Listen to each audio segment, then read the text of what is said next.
Welcome to VAR India News Hour. Pandora Papers outage brings call for action on tax haven scrutiny.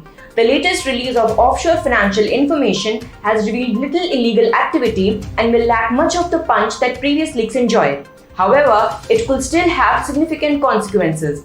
While little direct regulatory action is in the offing, tighter reporting and disclosure of property holdings is the most likely outcome. The world was presented with yet another major offshore data leak on 3rd October 2021, courtesy of the International Consortium of Investigative Journalists. Branded the Pandora Papers by the media, the release contains 11.9 million files from various companies hired by wealthy clients to create structures and trusts in a range of offshore centers. While the cast of affluent individuals and high-profile politicians spans the world, there is little suggestion that the leak has revealed much in the way of illegal tax evasion. As such, there will likely be little direct impact on the wealth management industry or cases for tax authorities to prosecute. The release does highlight the ability for affluent investors to use the offshore financial system to shelter assets from scrutiny, particularly property. The OECD's Common Reporting Standard and the US's FATCA have largely peeled back the secrecy surrounding financial accounts and securities. However, they have done little to force disclosure of non-financial assets such as property. Almost all of the high-profile disclosures in the Pandora Papers involve property in some shape or form. Many examples noted in the media involve property held via opaque offshore companies or trusts that shelter the beneficial owners from prying eyes as well as saving them hefty tax bills. It is this entirely legal activity that is likely to grate the sensibilities of the average citizen, even if tax authorities are less exercised over it. Indeed, Global Data's 2021 Global Wealth Managers Survey found that property is the third most popular asset class among high net worth offshore investors worldwide, ahead of cash, equities and bonds. This is despite equities being the clear favorite when looking at domestic portfolios. The secrecy surrounding it that will face the most scrutiny due to these leaks. It is even possible concerted regulatory action will take place.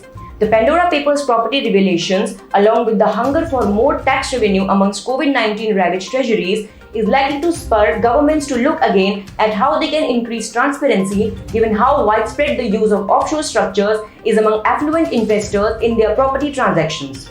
Let's look into today's headlines in VAR India. TCS to bid for a slice of $50 billion US NIH contracts. Tata Consultancy Services is vying to take part in a large $50 billion data know-how procurement contract floated by the US government's National Institute of Health alongside different world IT majors together with Capgemini, official paperwork revealed. The IT services major is the race to bid for 75 to 125 contracts named the Chief Information Officer Solutions and Partners 4 through its American subsidiary Tata America International Corporation. The CIOSP4 is one of the largest technology procurement vehicles for the US government, which seeks to acquire general, health IT and biomedical research across 10 task areas. KV Subramanian steps down as Chief Economic Advisor of the government.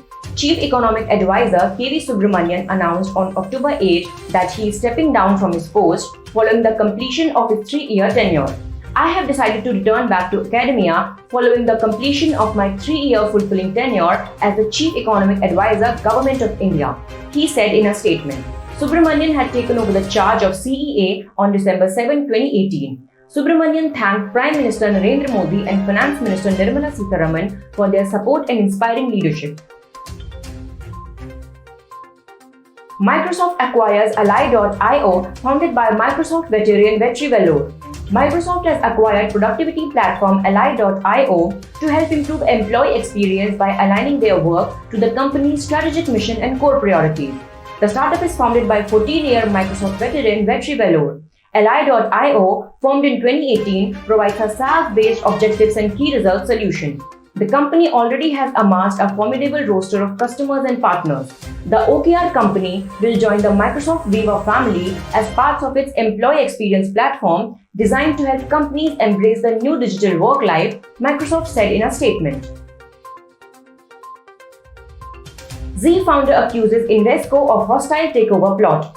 Zee founder Subhash Chandra has urged Invesco to behave like a shareholder and not like the owner and accusing institutional investor Invesco of plotting a hostile takeover. Zee Entertainment Enterprises Limited has approached the National Company Law Appellate in a bid to stay the National Company Law Tribunal's order, which had sought Zee's reply on a plea moved by its shareholder Invesco.